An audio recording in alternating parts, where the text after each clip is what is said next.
पड़ गई तुम्हारे कलेजे को ठंडक? अभी नर्वस का भूत उतरा तुम्हारे सर से कि नहीं? प्रिया, मैं तुम्हें डिमोटिवेट नहीं कर रहा हूँ, मैं तुम्हें सिर्फ समझा रहा हूँ। मेरे भाइयों के लिए बाबूजी का कहा पत्थर की लकीर है, और वो पत्थर की वो चट्टान है जिस पर तुम सर पटक पटक के थक जाओगी, लेकिन उनके दिल, दया और प्यार की दरार नहीं पड़ेगी। आई थिंक जय ठीक कह रहा है प्रिया। ज्वाला भैया ने जब सबके सामने तुमको डांटा ना, उल्टा सीधा बोला, बुरा भला बोला, मुझे उस टाइम बिल्कुल भी अच्छा नहीं लगा। अरे मेहमान के साथ कोई ऐसा कैसे कर सकता है? मौत कसम, अगर मेरा 2-3 इंच का डोला और होता ना तो उनको उठा कर ना मैं वहीं पटक देता। उसके लिए तुझे 2-3 जन्म लेने पड़ेंगे। और अब क्या ज्ञान पेल रहा है तू? जब तूने आइडिया सोचा था तब नहीं सोचा कि ऐसा कुछ होने वाला है। अरे मैं तो तेरे भले के लिए। मत सोच भाई, मत सोच, मेरे लिए कुछ भी मत सोच। बस तू एक काम कर दे, जैसे इसको यहाँ लेकर आया था वैसे ले जा। कहीं नहीं जाने वाली मैं, इसी घर में रहूंगी।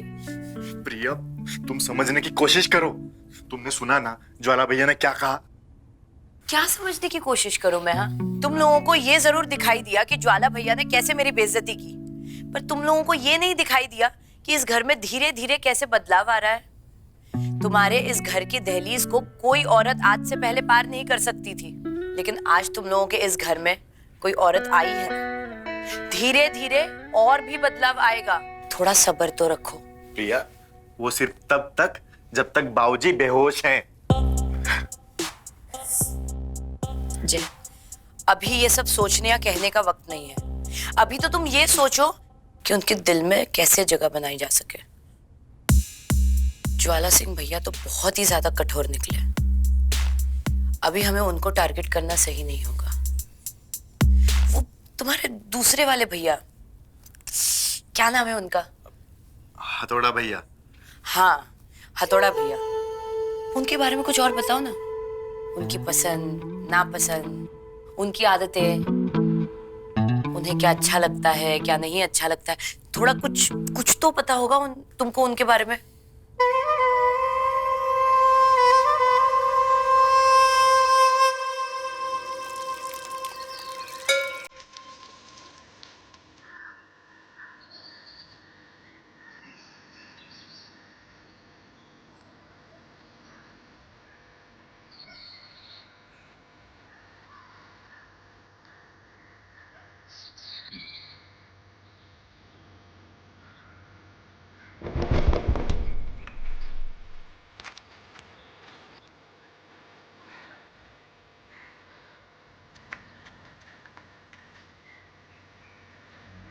हथौड़ा सिंह भैया तो ज्वाला सिंह भैया से भी ज्यादा खतरनाक निकले। जय, तुम्हें सिर्फ अपने भाइयों के बारे में अच्छी चीजें पता है। कुछ तो ऐसी चीज होगी ना जिसको लेके हम उन्हें इमोशनली ब्लैकमेल कर सके।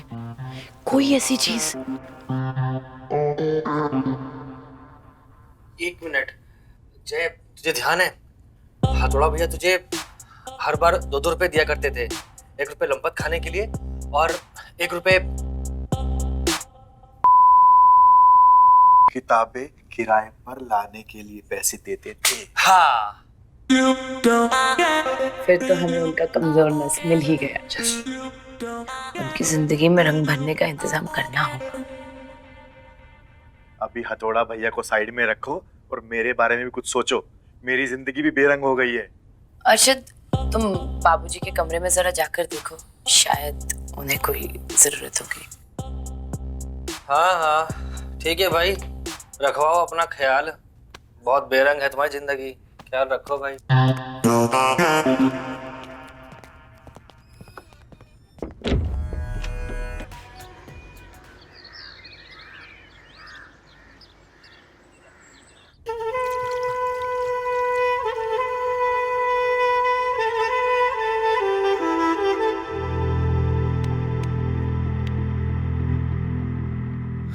बाबूजी, देखिए बाबूजी को होश आ गया। अरे मैं मर जाता तो अच्छा होता, कम से कम ये दिन तो नहीं देखना पड़ता।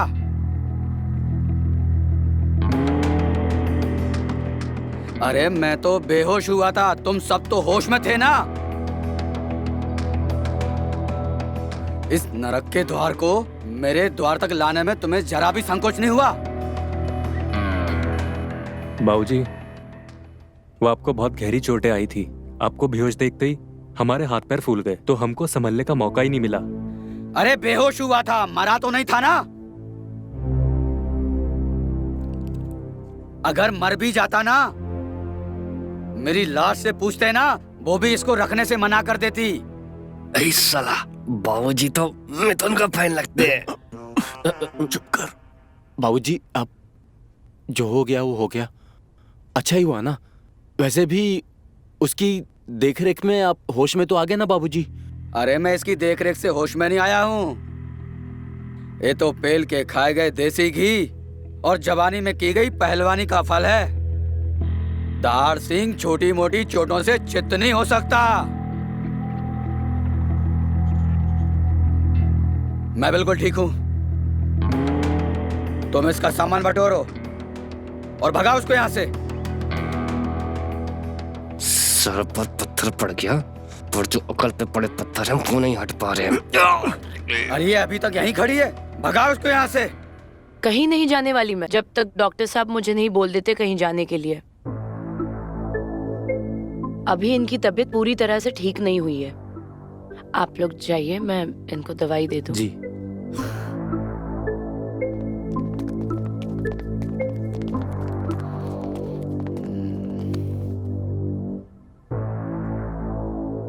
निकल गए मेरे बेटे, नालायक निकल गए और हाथ से भी निकल गए।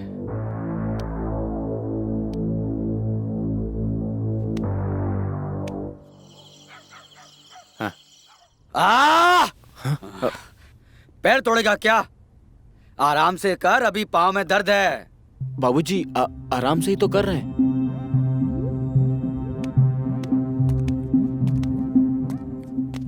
अरे आराम से कर। बाबूजी आराम से ही तो कर रहे हैं। बचपन में आपने इन्हीं हाथों से पत्थर उठवाए हैं, तो हाथ पत्थर जैसे हो गए बाबूजी।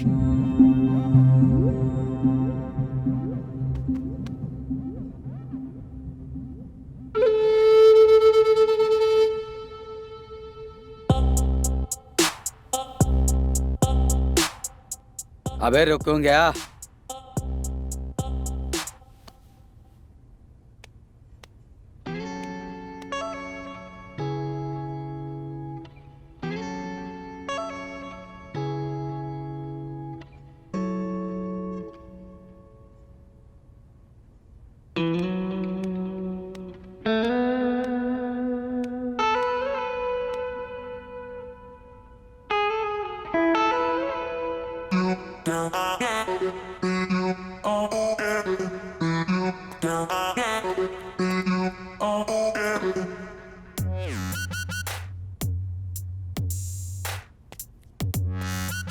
कस्तूरी,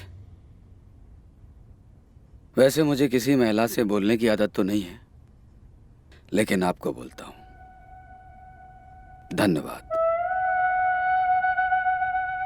ये बात आपके और मेरे बीच रहे, मेरे बेटों को पता नहीं चलना चाहिए कि ऐसा मैंने कहा आपसे।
अरे कपड़े कहाँ गए?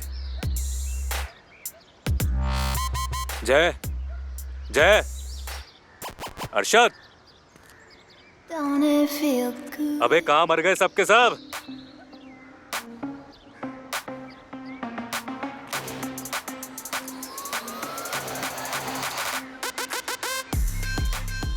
जी है थोड़ा भैया, कुछ चाहिए था आपको? नहीं नहीं, तुम जाओ यहाँ से।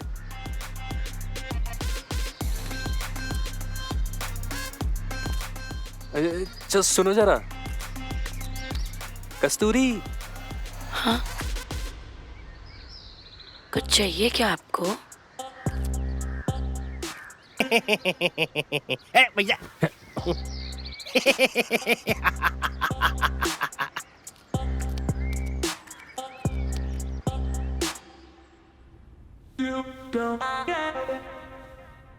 भैया को तौलिया में लपेटने का मेरा मतलब कि बातों में लपेटने का बहुत सही मौका है। चल चल चल चल चल।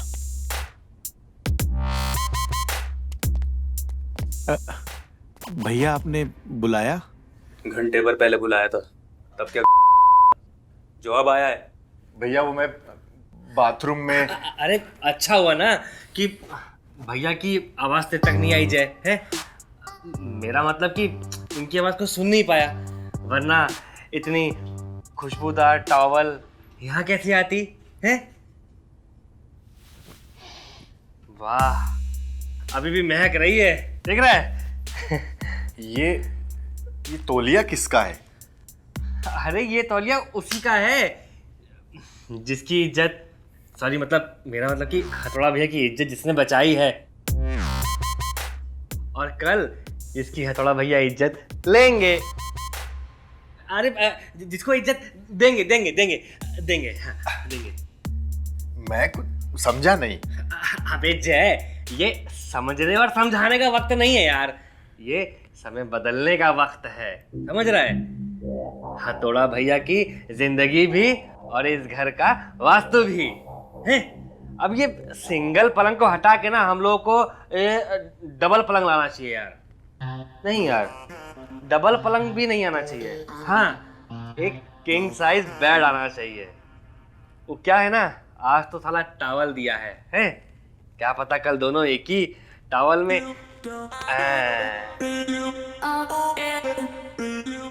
मैं सही तो कह रहा हूँ ना?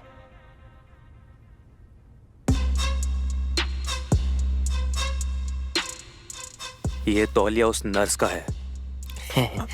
भैया उसने आपको तौलिया दिया और आपने ले लिया? आपने एक लड़की से? अरे जय, तू पागल है क्या है? जब इज्जत खतरे में हो ना तो लड़का और लड़की नहीं देखा करते, समझ रहा है तू? है ना भैया, मैं सही कह रहा हूँ ना? और भैया सच बताना, जब उसने आपको ये टॉवल दिया तो आपको मजा तो बहुत आया होगा, है?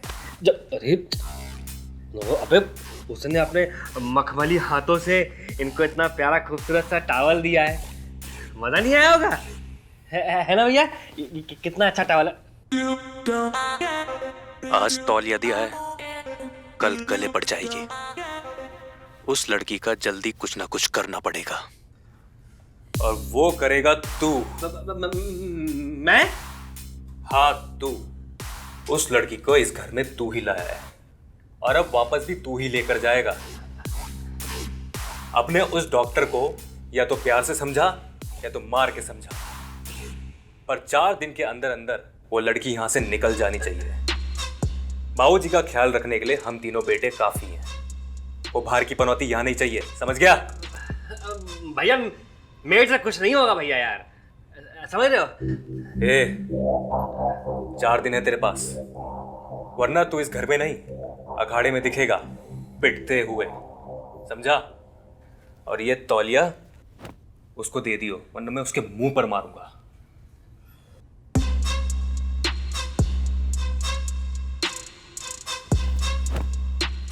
कुछ नहीं हो सकता जय, कुछ नहीं हो सकता।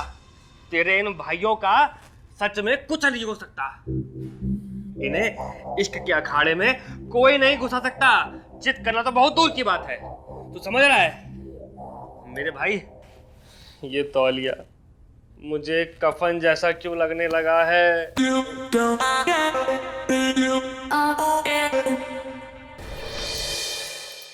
मरेगी प्रिया, तू मरेगी।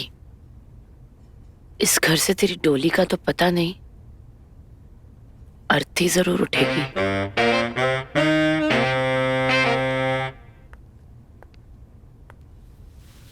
खड़ा है दर पे तेरे आशिक खड़ा है, खोल खोल खोल दरवाजा खोल।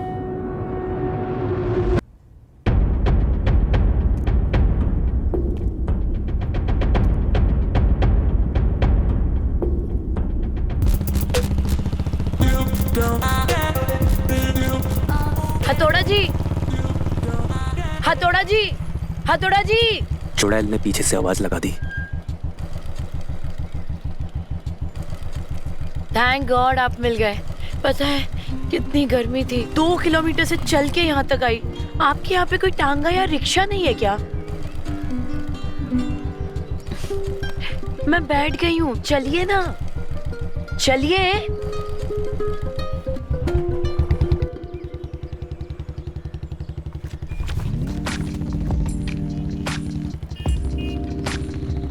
आराम से बैठिए ना, अब के टंकी पे जाके बैठेंगे। देखिए मैं कितने आराम से बैठी हूँ।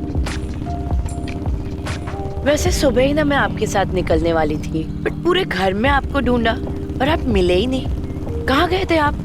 दूध लेने गया था मैं। आपको दूध इतना पसंद है? अरे वो बाबूजी की दवाइयाँ खत्म हो गई थी ना, तो मैं बस वही लेने चली आई। सोचा था कि आपके साथ ही निकलूंगी, पर आप कहीं दिखे ही नहीं। पर कोई बात नहीं, अभी आप मिल गए ना, आपके साथ बैठ गई।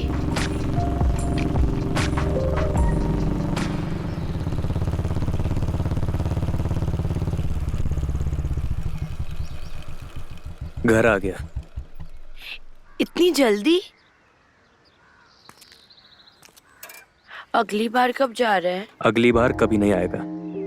और जब भी आपको दवाई मंगानी हो मुझसे या जय को बोल देना, हम में से कोई लेकर आ जाएगा। और वैसे भी तुम 5-6 दिन और हो यहाँ, अपना बोरिया बिस्तर बांध लो।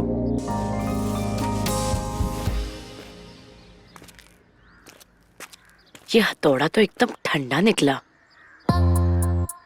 इसका कोई ना कोई कमजोर नस तो जरूर होगा, पता लगाना पड़ेगा।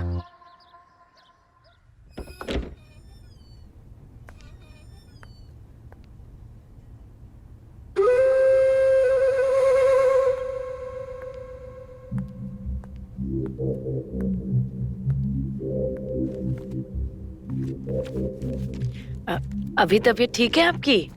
हाँ, पहले से बेहतर है। मैं आजकल देख रहा हूँ तुम्हारा काम में मन नहीं लग रहा। आज सुबह दवाई देने क्यों नहीं आई? आप ही की दवाई लेने तो मार्केट गई थी।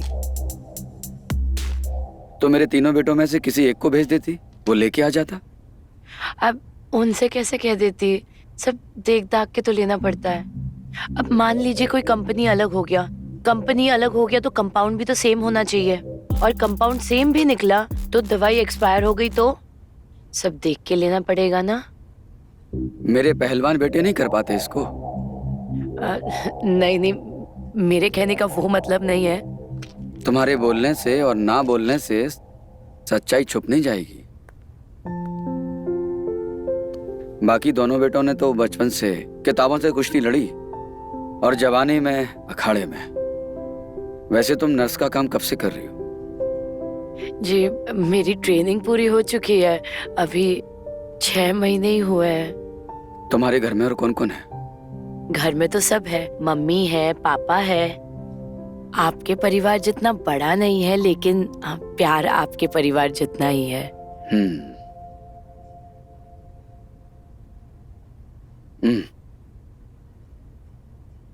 अरे बैठो, थोड़ी देर और बैठो, कुछ बातें करेंगे।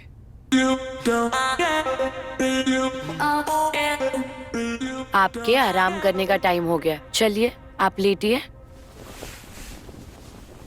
आराम कीजिए। आप शाम को जब आऊंगी ना, फिर हम बहुत सारी बातें करेंगे, ठीक ठीक है। और हाँ, आपके कुश्ती के किस्से तो सभी से सुने हैं, लेकिन शाम को जब आऊंगी तब आपके मुंह से सुनूंगी।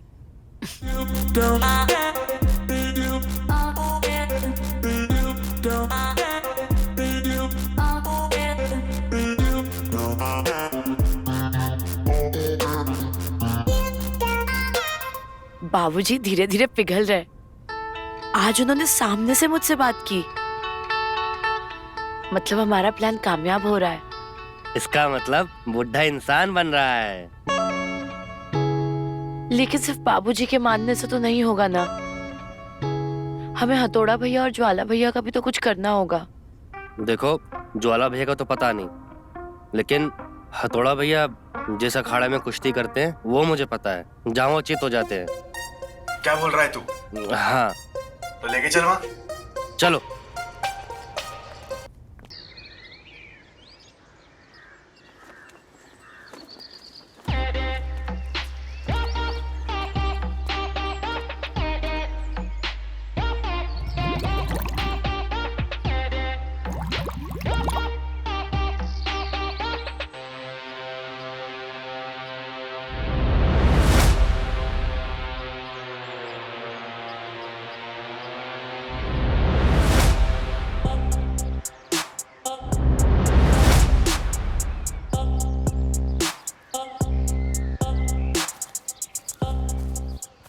अरे आराम से थोड़ा भैया। वो क्या है ना, जब सच सामने आता है ना तो सांसें ऐसी अटक जाती है आदमी की। हमारी भी कल रात को ऐसी अटक गई थी। ए, कौन है बे तू? मेरे घर के आगे क्यों पड़े हो? चोर हो क्या सालो? थोड़ा भैया चोर नहीं, चौकीदार है आपके राज के। राज? कौन सा राज? कैसा राज? कौन हथौड़ा? अरे आप हथौड़ा भैया। अरे मैं कोई हथौड़ा भीम नहीं, मेरा नाम शेर है। भैया आपका सच सबके सामने आ चुका है, कम से कम अब तो सच बोल दीजिए। सच ही तो बोल रहा हूँ। अब क्या गीता पर हाथ रख के कसम खाऊं क्या? अच्छा, तो फिर अपनी बीवी की कसम खाकर कहिए कि आप हथौड़ा नहीं, आप शेर सिंह हैं। जिसको जो मानना है मानो, और नहीं मानना मत मानो। मेरा नाम शेर सिंह है, मैं तुम्हारा कोई हथौड़ा भैया नहीं। तो आप शेर सिंह हैं? अरे जय, जब भाई साहब बोल रहे हैं कि वो शेर सिंह हैं तो मान लेते ना वो शेर सिंह हैं। यार अरशद, एक बात बता, कोई आदमी अपना नाम झूठ क्यों बोलेगा? हाँ, वही तो। Isn't this a miracle? देखो ना, वही शक्ल, वही कद काटी, वही डोले और तो वही मूछे। सही कह रही हैं आप, हम भी यही कहने वाले थे। जय, तूने बताया नहीं यार, बाबूजी एकदम जेरोक्स मशीन की तरह है, सेम टू सेम छाप दिया यार। ए, अरे हमारा मतलब कि हथौड़ा भैया के बाबूजी, वो क्या है ना कि वो आपको देख के बहुत खुश होंगे।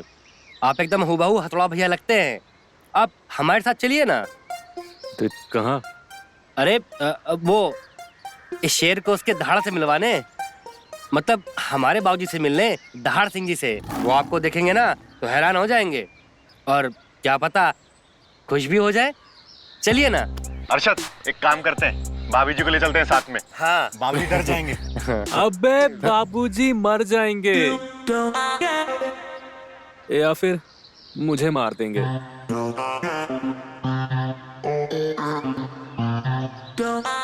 ये सब कब और कैसे हुआ भैया? ये सब उस दंगल के दिन शुरू हुआ, जिस दिन बाबूजी ने अपने वादे की जंजीर हमारे पाँव में बांध दी थी। ज्वाला भैया जब जब कुश्ती लड़ते थे, जानवी उन्हें जरूर देखने आती थी। उस दिन भी जानवी ज्वाला भैया को ही देख रही थी। ज्वाला भैया और जानवी एक दूसरे को प्यार करते थे।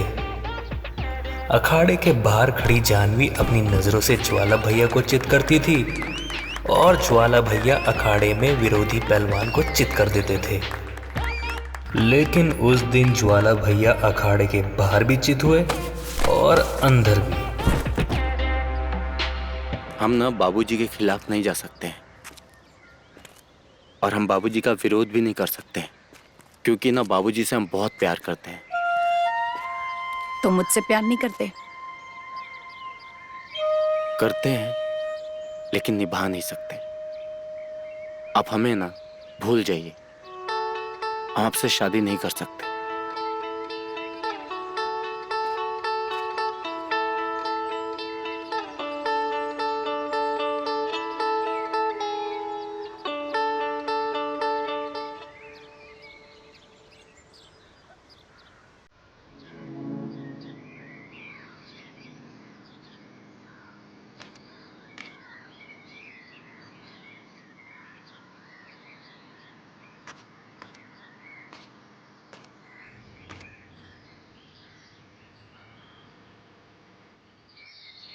जानवी, हम तुमसे बहुत प्यार करते हैं, बस भैया की वजह से खामोश थे। पिताजी को वादा हम भी दिए हैं, लेकिन हम वादा तोड़ सकते हैं, पर तुम्हारा दिल नहीं। हम तुमसे शादी करने के लिए तैयार हैं, अगर तुमको कोई एतराज ना हो तो।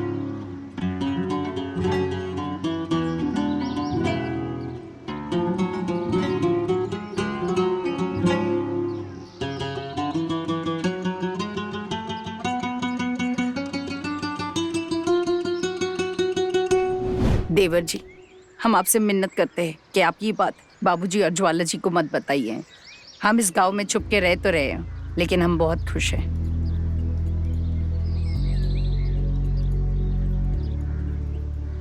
आप उस घर की बहू हैं और आपको ऐसे छोटे घर में रहना शोभा नहीं देता।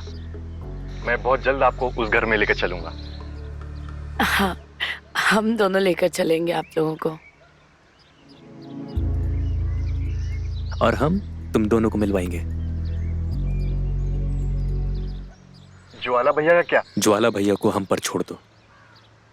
जितना ज्वाला भैया को हम जानते हैं, उतना उन्हें और कोई नहीं जानता।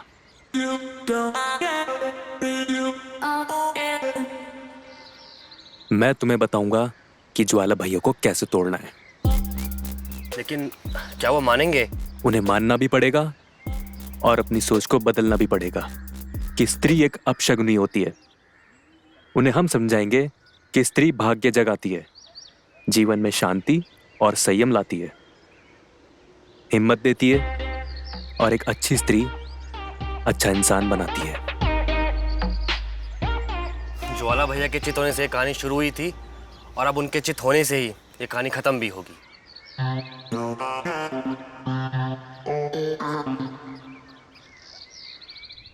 अरे बाप बोझ बन गया है या बाप से मन भर गया है? वो तो बेचारी कस्तूरी है जो इतना ख्याल रखती है। अगर तुम्हारे भरोसे रहता ना तो इस बिस्तर से अर्थी पर आ जाता। बाबूजी, ये आप क्या बोल रहे हैं बाबूजी? और क्या बोलूं? आज कस्तूरी नहीं आई तो ना खाना मिला ना दवाई। अरे चाचा, अरे कमबख्त ये पैर है, पत्थर नहीं। पैर दबाना भी नहीं आता और तू खड़ा खड़ा मेरा मुंह क्या देख रहा है? जा कस्तूरी बेटी का पता कर, कहाँ गई? वो बाबूजी आपकी दवाई लेने गई होगी। हो सकता है तूने उसे कुछ कह दिया हो, बुरा मान गई हो और बुरा मान के वो चली गई हो तो कुछ भी सकता है। बाबूजी, मैं ऐसा भला क्यों करूंगा? अरे बेटा, तेरा बाप हूँ, रग रग से वाकिफ हूँ। अब सफाई मत दे, जा कस्तूरी का पता लगा। अरे पैर दबाना भी नहीं आता, दर्द कम करने के बजाय और बढ़ा दिया।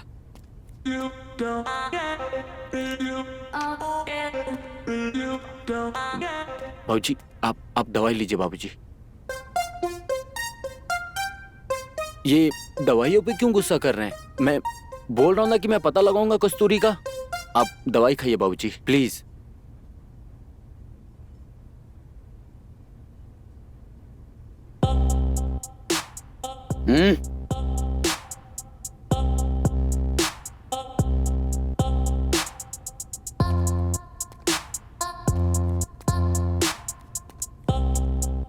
पता नहीं कैसे नालायक बेटे पैदा किए हमने।